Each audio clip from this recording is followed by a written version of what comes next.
এই যে দেখেন বুটের ডাল হয়ে গেছে, মুরগি দিয়ে বুটের ডাল একদম ডালটা সিদ্ধ হয়ে গেছে, কিন্তু এটা গোটা গোটা রয়েছে, এটা কিন্তু ভাঙে নেই, কেননা ওই যে বেশি টাইম ভিজে রাখছিলাম সেজন্য সিদ্ধ হয়ে গেছে।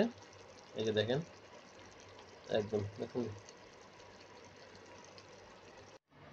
আসসালামু আলাইকুম, আজকে রান্না করব মুরগির গোশত দিয়ে চনা বুটের ডাল, ছোলা, আমরা যেটা ছোলা খাই ইফতারের সময় বা মুড়ির বুট মুড়ি দিয়ে খাই, ওইটা ওটা দিয়ে আজকে চিকেন মুরগি রান্না করা হবে।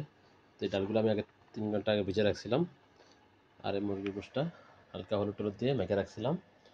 তো আসলে আর এই যে পেঁয়াজ কাটলাম, 4টা মরিচ রাখলাম, এখানে আদা রসুন এখানে আছে।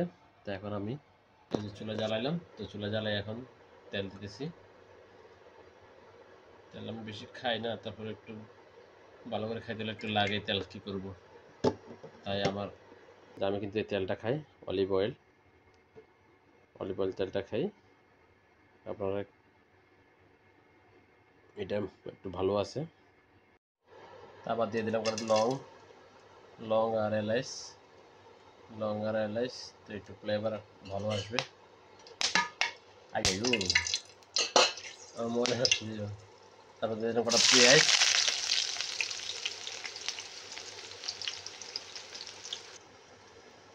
দিয়ে দিলাম এই যে আদা বাটা রসুন বাটা দিয়ে দিলাম, তেল দিয়ে একটু নেড়ে দিলাম। আর পেঁয়াজটা হালকা একটু লাল কালার হয়ে আসতেছে, তা আসলে এই যে পরে চিকেন দিয়ে দিব।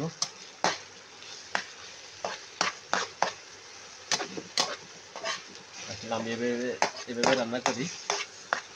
তো আমার ডালটা আজকে আমি বুটের ডাল নিয়ে আসলাম চনা ডাল, ছোলা আমরা যে ছোলা খাই না, ছোলার ডাল।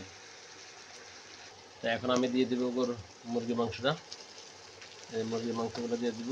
যেহেতু আমি একলা, তো আমার গোস্ত খুবই কম, কেননা এগুলো দিলে নষ্ট হয়ে যাবে, সেই জন্য আমি খুবই কম দিচ্ছি, যাতে আমার অপারেশন না হয়। যেহেতু আমি একা মানুষ, আমার 2 টাইম বা 3 টাইমে খাওয়া বাস যথেষ্ট, তারপরেও বেশি হয়ে যাবে, এতে তার কম দেওয়া যায় না। আসলে আমি প্রায় 10 মিনিটের উপরে কষাইলাম মুরগির মাংসটা।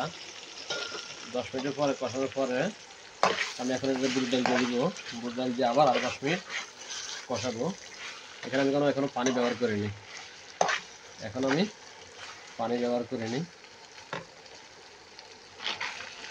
দিয়ে দিলাম বুটের ডাল,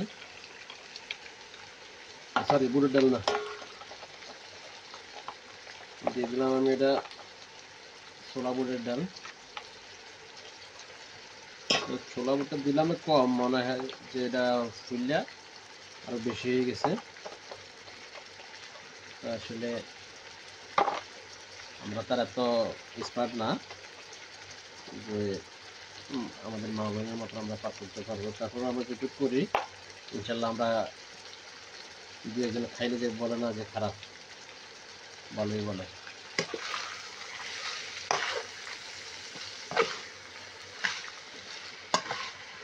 সেটা আরও 10 মিনিট আরও কষাবো।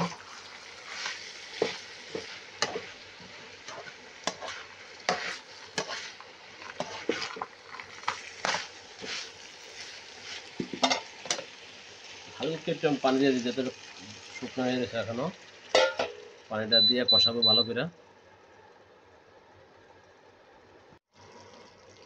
এই যে দেখেন বুটের ডাল হয়ে গেছে, মুরগি দিয়ে বুটের ডাল একদম ডালটা সিদ্ধ হয়ে গেছে, কিন্তু এটা গোটা গোটা রয়েছে, এটা কিন্তু ভাঙে নেই, কেননা ওই যে বেশি টাইম ভিজে রাখছিলাম সেজন্য সিদ্ধ হয়ে গেছে।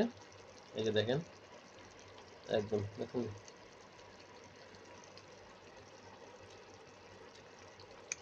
ও সেই স্বাদ।